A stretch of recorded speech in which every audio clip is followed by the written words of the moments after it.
Naka-deploy sa dito.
Wala sir, wala yan.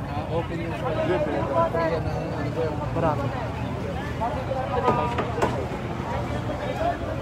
Sige na po, diretso na po. Bawal po tayo dyan. Diretso na po. Hindi na lang natin.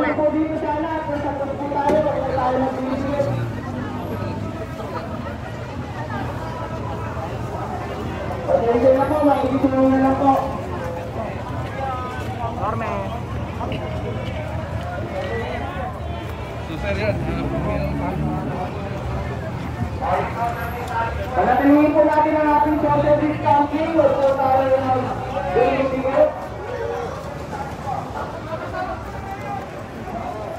Huwag po tayo mag-deliver.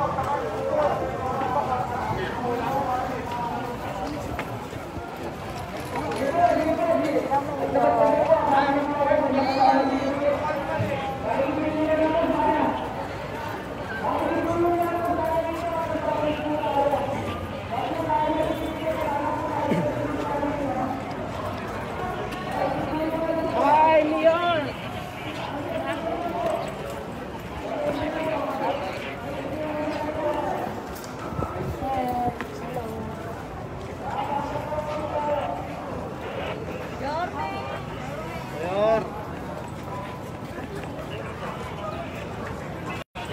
atras.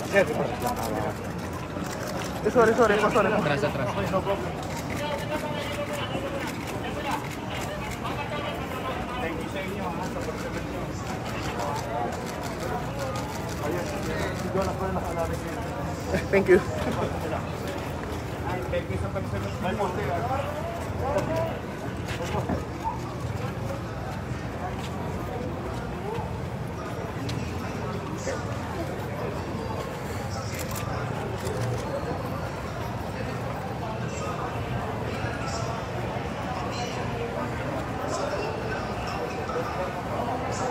Atras. Tabi na. Tabi, boss. Tabi.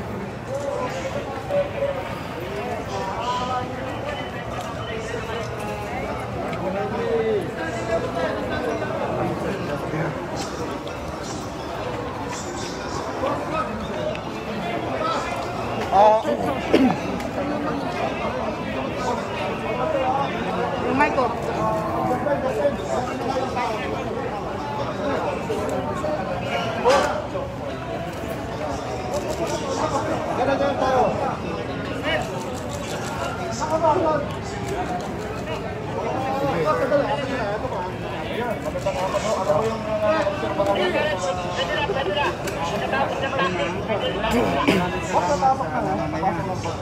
As you can see, today is the prelude of what's going to happen tomorrow, but tomorrow is another day.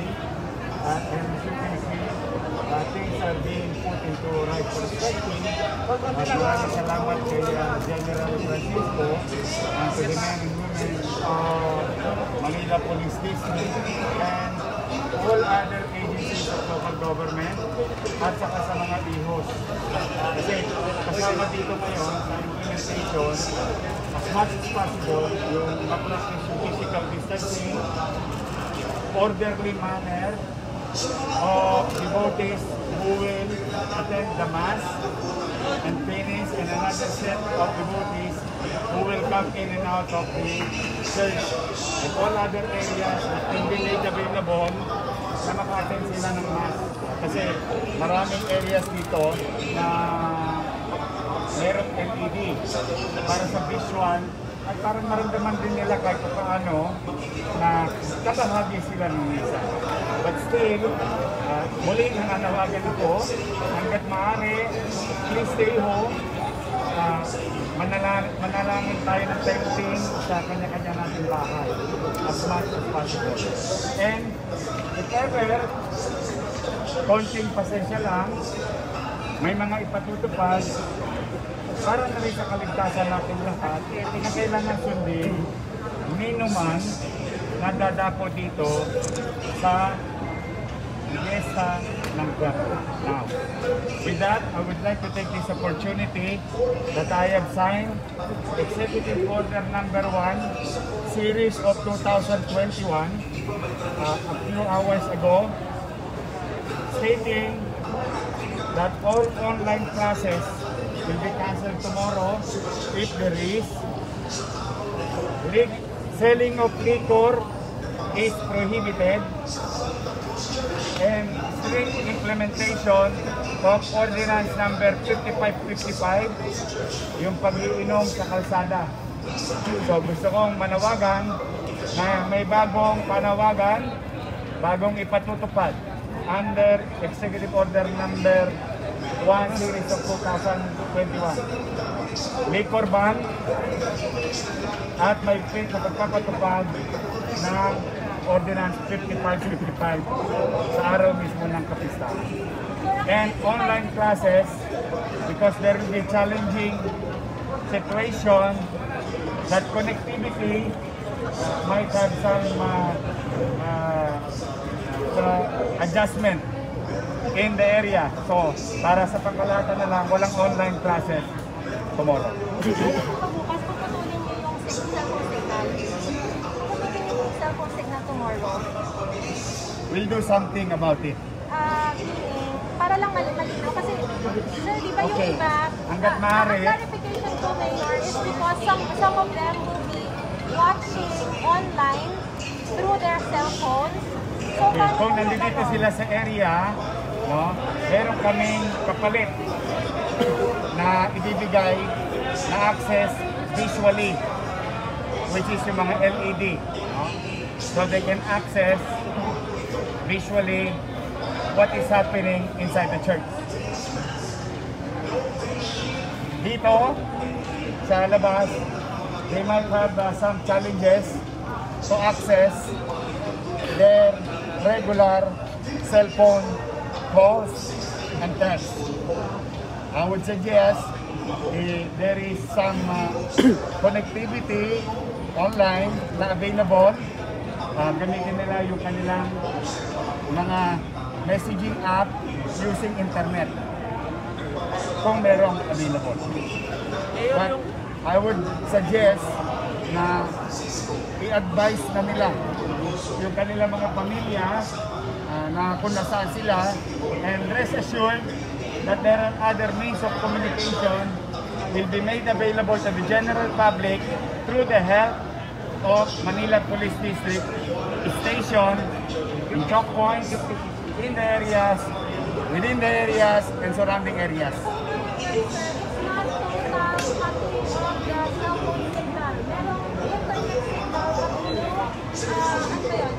Basta ang payo namin, hanggat maaari, kabisuhan nyo na yung inyong mga mahal sa buhay kung nasaan kayo, anong sitwasyon nyo, as early as possible. Anong oras po kayo mag-start ito? Well, basta mahirap pa sila mag-connect. Ayun na lang siguro masasabi. Basta mahirap pa sila mag-connect nowadays. In the coming hours, including you guys, you have to inform your guests or kasi baka lang ayoko naman kayo ma-surprise. There will be things that are needs to be done, and of course nga pala, no, isa pa pala, huwag kayo magdala ng bisikleta, huwag kayo magdala ng sasakyan, huwag kayo magdala ng motor, at ipapasok nyo sa concerned radius from the church. It will be apprehended, including you, unless the media vehicles are registered and reported before the office of the Manila Police District. Kaya nakikisuyo kami sa inyo, sa mga media. You're welcome here. You can station here. Makisuyo lamang. Ipaalam nyo plate number, body number ng inyong mga sasakyan sa Manila Police District as early as possible. Because including government vehicles like city government will be told if it is unauthorized to be in the vicinity. Ngayon yung liquor ban, para lang klaro, anong oras magsisimula at buong araw ba yun bukas? Buong fiesta. Starting tonight. Yes. Kaya, pinakikiusapan ko, huwag kayo magtitinda ng alak. Baka makancel lang inyong mga business permit. Eh lang naman saglit na panahon lang. At tapos, huwag mag-iinom sa kalsada. Sa batas, bawal yun, yung Ordinance 5555. Mayor, yung pagkakakuha ng signal, may kinalaman ito sa magbanta. These are basic protocol. Basic safety protocol. Wala itong kinalaman sa banta ng anumang kabuluhan. May awan Diyos. Sana nga. But, you know, things are in place. Programs and policies are in place. Headed by General Francisco. And we're hoping walang untoward incident. But I do believe in the leadership of General Francisco that he will do what is necessary in preparation and during and in any eventuality. Kaya ito yung assessment sa mga nadaanan kayo dito, kamusta yung response? Maganda, nakakatuwa. Kaya nga kanina, inuna ko na, pinagpapasalamat ko sa tao na sila'y nagkukusang sumusunod. Sana manatili. Ito naman ay para sa kaligtasan. Yes.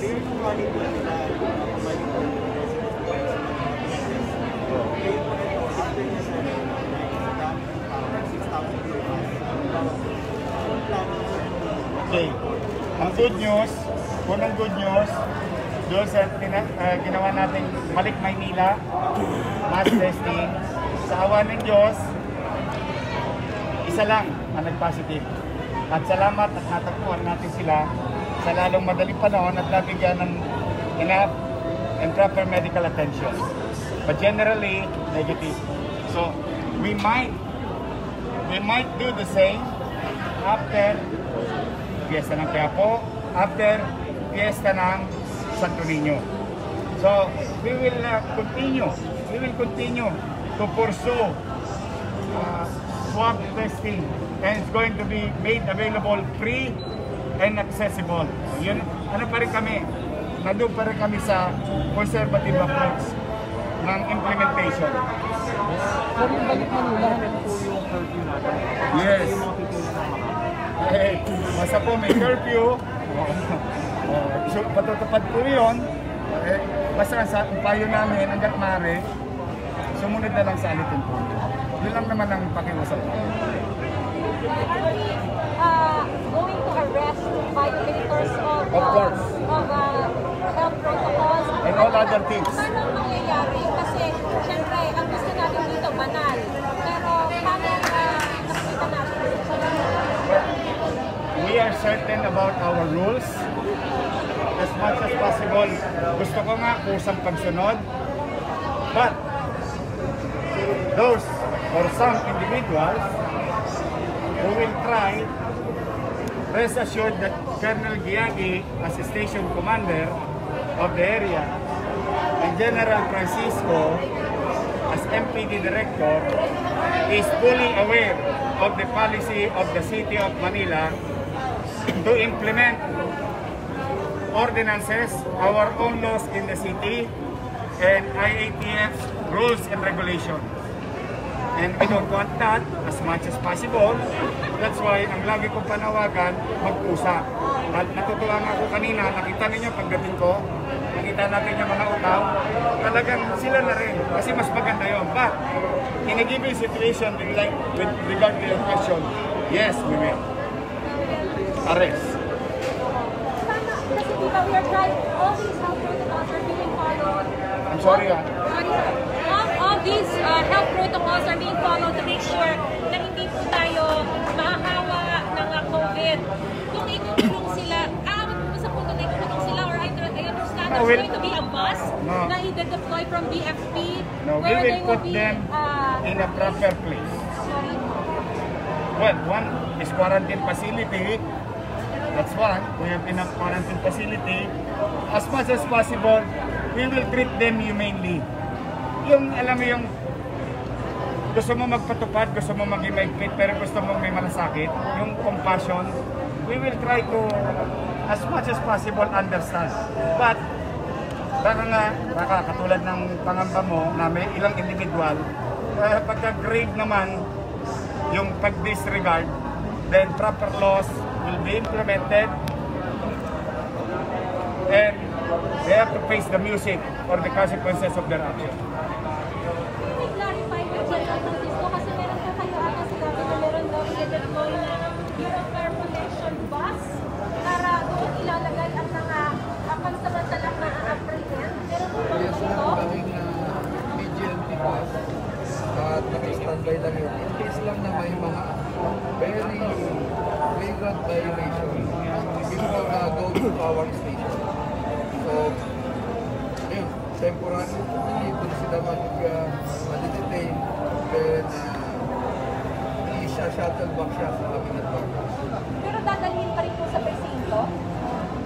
Yes, violation of violation of laws. They need to be things should be done within the boundaries of yung kailangan gawin ng less po. Pero siyempre ako, alam mo, hirap na buhay ng tao. Umaasa na lang ang tao sa kaloob ng Diyos. But at the same manner, we want to be very practical with the situation. There is still more or less 2,000 plus active cases in Metro Manila. There is about 261 as of 12 o'clock this afternoon active cases in the city of Manila. All we need, Maris, is one super spreader. All we need is one. So kaya gusto natin matupad ng tao yung kanilang debosyon. gusto natin patuloy na mag-fiesta o magdiwang ng fiesta. But at the same manner, we can adjust. Gusto natin responsableng mamamayan. Yan ang iniikayat natin sa mga taga-lungsod ng Maynila at yung mga taong dadako sa lungsod ng Maynila. Siguro kay General Francisco ulit, meron bang monitored threats po? Ongoing pa rin at hindi namin yan isinasantabi. Thank you po. Thank you po kayo.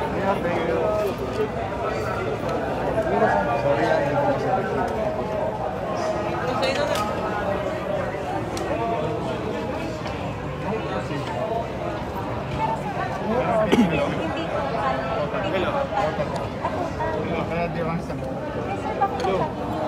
Baka may internet connection. hindi, kasi baka may wala. Diba, landed. Di ba pwede mo gamitin ang apps, messages. Pero yung GSM,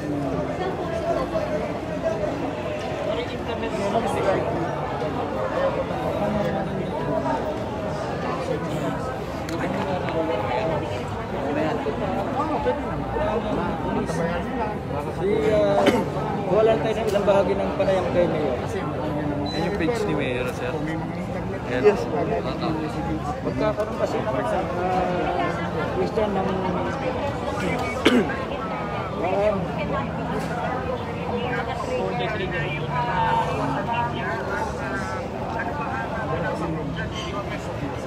yung pagbabago ng signal bukas.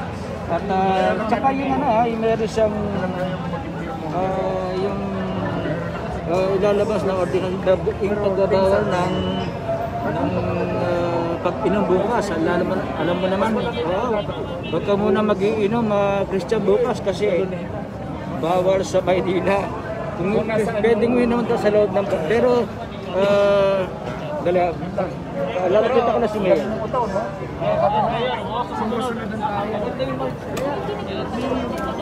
Sana ganun sa Villalobos, ganun sa Alhambra, ganun sa Galgo, ganun sa Carriedo, sana ganun lahat. Kasi ibigay naman ang access sa gobyerno. Yun yung tinatanong yung bibigay naman ng additional. Sapat lang nandito may Pero para lahat, kasi ito, makita mo yung reading, standby ka, next mass ka. Babas mo na kayo. Gano'ng kahaba yung estimated time of waiting for you to be able to get inside the church? Mga 2 hours? Hindi ako sure kung gano'ng kahaba yung misa. 1 hour? Kung kahaba yung misa, bigay ka na 10-15 minutes of cleaning. Clearing the church, coming in. Most likely, katulad yung kanina, dito, dadyo mga 10 minutes na. Pero maganda yung siguro natin yung ginawa nila Francisco. Maganda yun. Hopefully, Saka nagko-complain. Oo, sa totoo lang yan. Yan ang sikreto yung tao.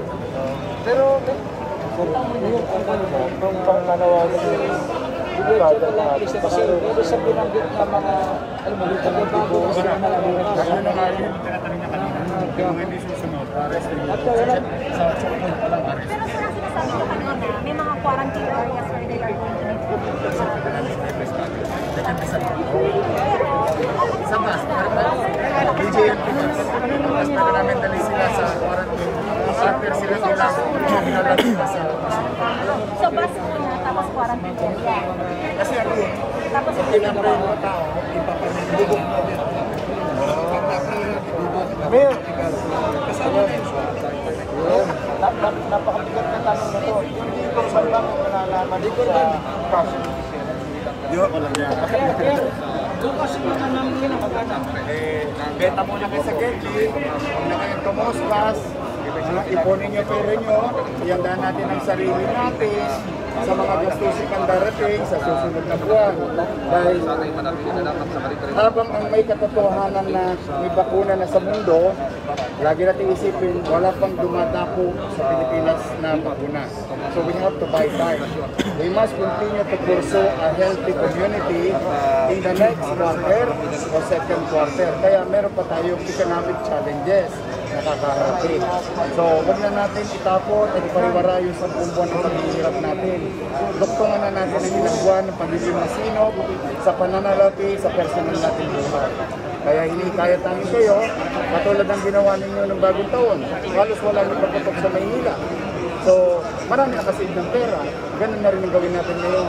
Kailangan natin mag-adapt sa mga makabagong pamamaraan habang namumuhay tayo na may pandemya. Pero rest assured that your city, in our own little way, the moment na magkaroon ng bakuna, i-implement natin ito agad at libre makukuha ng tao with the help of the national government. Kasi baka magkaroon ng mahinang signal bukas, o kaya para wala na lang interruption, at habang nag-i-eskwela, wala na lang online class.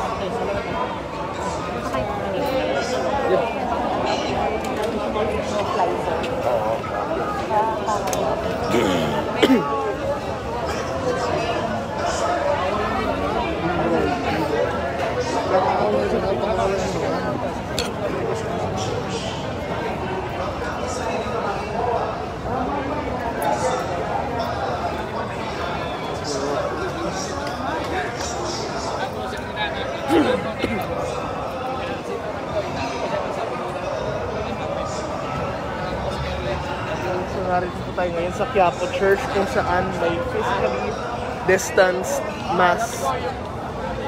So mahigpit ang physical distancing dito sa Quiapo Church. Alinsunod sa public health protocols ng ating pamahalaan.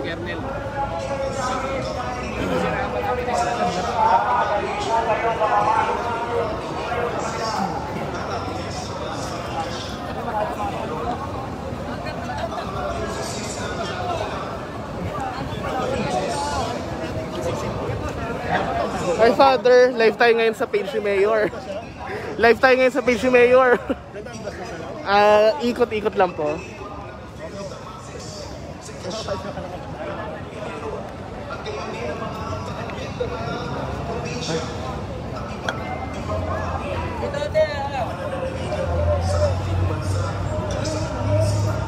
Sa liwat kanan po, meron po tayong mga dilaw na marking. Sunod lang po tayo sa mga iyos para ma-guide po kayo mga ate, kuya, ate, nanay, tatay.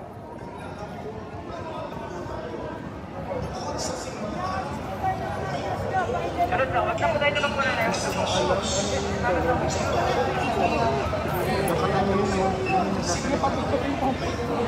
Sunod po tayo sa mga iyos. Meron pong magagabay sa inyo, mag-guide po. Aliwat ka na po. Maintain lang po natin yung social distancing mga kapatid. Konting pag-iingat lang po. Nanay, doon po. Bandapalan po, meron po doon mga marking pa po. Sa unahan nanay, sa unahan po. Meron pa po. Dito pa po. Sa unahan po, meron pa po.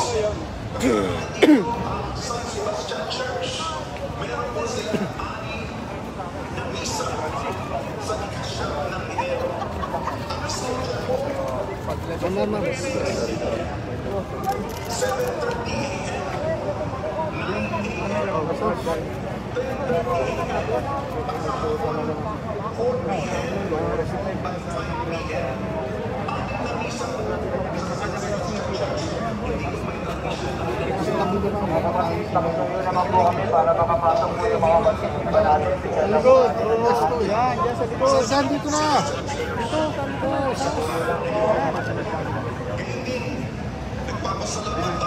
Department head yun. Inano nyo? Kaya po dapat ang wala eh. Department head na yun. Oh. Steady. Ayun. Sorry.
Yan. Distansya po tayo, distansya po, distansya.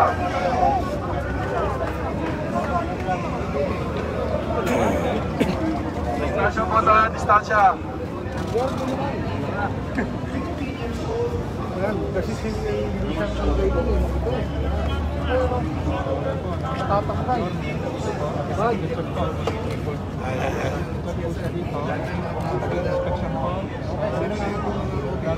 Boss.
Makikibigay na kayo, hindi na tayo dito kayo dyan. Agad na po tayo, agad na po.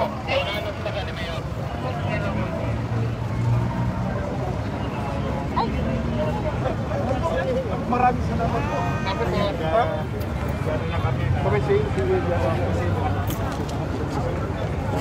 Sana po, magpatuloy po. Kausap ko po kahapon at kanina po ang DOH po. Mayor, ama ng Maynila. Mayor,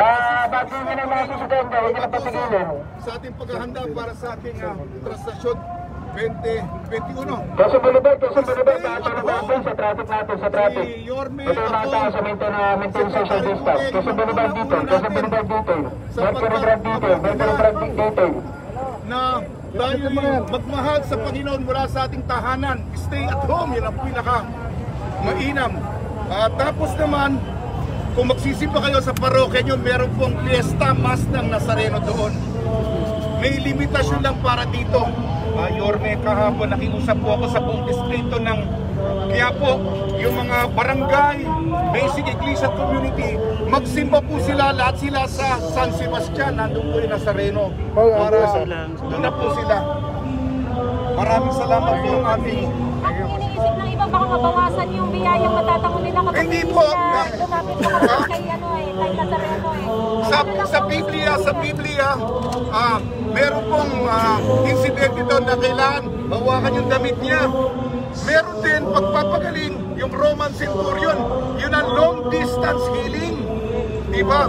Sa komunyon, Panginoon, hindi ako karapat-dapat na pumasok sa inyong bahay, ngunit sa isang salita mo lamang ay gagaling ng aking lingkod. Malayong-malayo ang kapangyarihan ng Diyos, long distance. Gagaling yung papapuran. Ngayon sa kasong pandemya, long distance ang kapangyarihan. Di kailangan hawakan, malapitan, pwede rin long distance. Meron din social distancing na malayo. Mahiling. Si Yorme. Hindi, na-interview na po kami. Gusto po nila kasi makita pa rin kasi wala raw yung sakripisyon dito sa atin. Nagsasakripisyon dito sila para sa may bahag. Tama yun.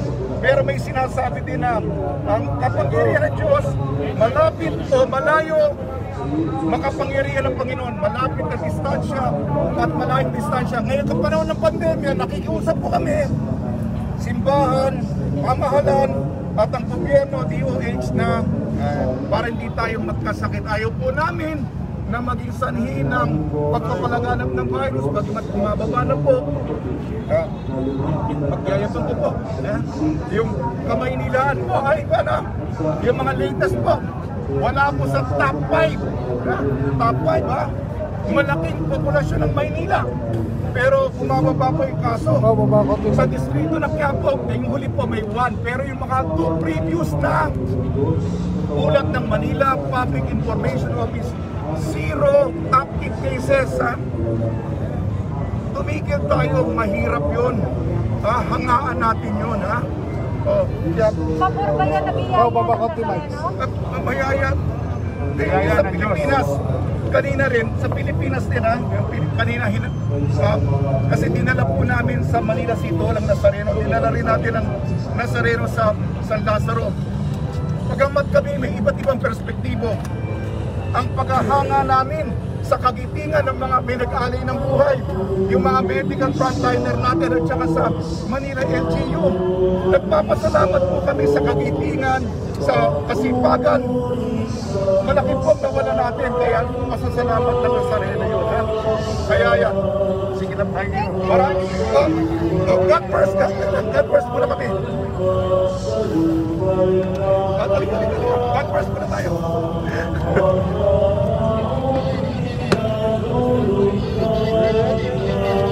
Thank you, Mayor. Thank you, Father.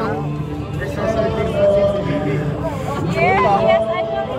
Napakaganda ng Yes, thank you. Magbabasbas ako ngayon. May kaningin sa akin. Sa magdadasal po tayo ngayon. Bye po, Father. Sige,